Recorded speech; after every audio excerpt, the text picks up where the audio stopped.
না, আপনারা জানেন যে মাননীয় মুখ্যমন্ত্রী সম্পূর্ণভাবে চাকরিহারাদের পাশে রয়েছে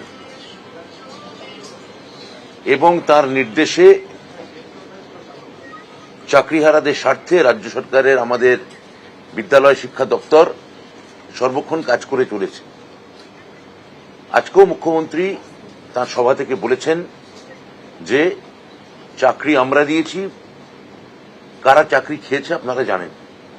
আমাদের আপনার সূক্ষ্ম কারিগরি দিয়ে সাজানোর জন্য ধন্যবাদ। সূক্ষ্ম কারিগরির ধারা যা সোনাকে বানায় সেনকো। সেনকো আনন্দের ধারা। আমি যেটা এখানে প্রথম দিন বলেছিলাম যে আমরা না হয় এই কেসটায় সুপ্রিম কোর্টে হেরেছি, কিন্তু জিতলো কারা? এই প্রশ্নের উত্তর আপনারা যদি দিতে পারেন ভালো হয়। যে এই কেসটা তো হারলাম সুপ্রিম কোর্টে, তাহলে জিতলো কারা সেটা জানেন সবাই, কারা জিতেছে। আমি আর সেটা বলছি না।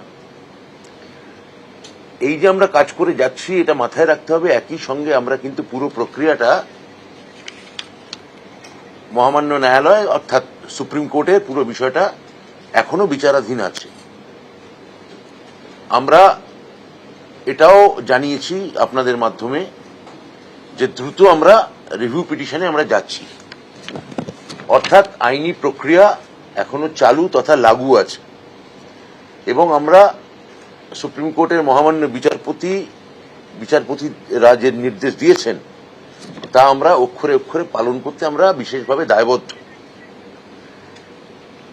এটাও আমাদের মনে রাখতে হবে যে ওই রায় বেরোনোর পরে আমাদের সরকার, আমাদের বোর্ড, মাধ্যমিক শিক্ষা পর্ষদ এখানে আছেন তার সভাপতি, তাদের সে সাম্প্রতিক আবেদন, তাতে মহামান্য সুপ্রিম কোর্ট আমাদের সরকার, মুখ্যমন্ত্রীর কথায় আমাদের দপ্তর, আমাদের বোর্ড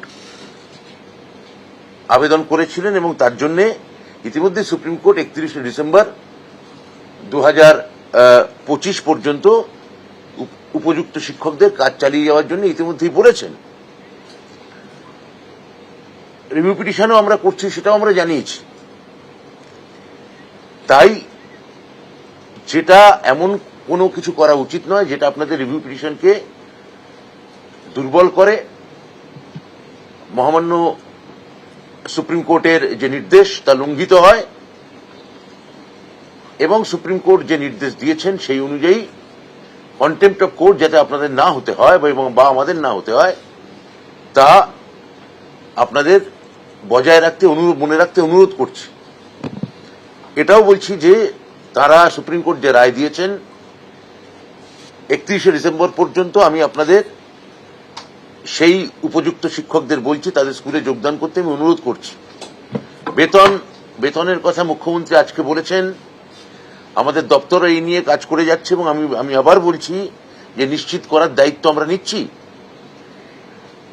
এমন কালকেও আমাদের ডিভিশন বেঞ্চে এসএসসির মামলা রয়েছে, তাহলে এমন কাজ এবং আপনাদের জন্যই এসএসসি লড়ছে, তাহলে এসএসসি যাতে কাজ করতে পারে মধ্যশিক্ষা পর্ষদকেও ঘেরাও করে রাখা হয়েছে। মধ্যশিক্ষা পর্ষদ যারা আবেদন করেছিল এবং একমাত্র সরকারই আপনাদের পাশে আছে, এটাও আপনারা খুব ভালো করে জানেন।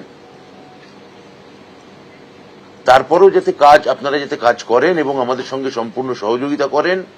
এবং এমন কোনো আমরা প্রথম দিনেই বলেছিলাম যে আমরা যা কাজ করব তা আমরা লিগ্যাল কনসালটেশন নিয়ে করব, আইনি পরামর্শ নিয়ে করব। তো আমরা প্রত্যেকটা ধাপ আইনি পরামর্শ অনুযায়ী এগোচ্ছি। আমাদের কাজ আমাদের করতে দিন, আপনারা কি আপনাদের কাজ করুন। এইটাই আপনাদের কাছে আমাদের স্বনির্বন্ধ এবং বিনীত অনুরোধ।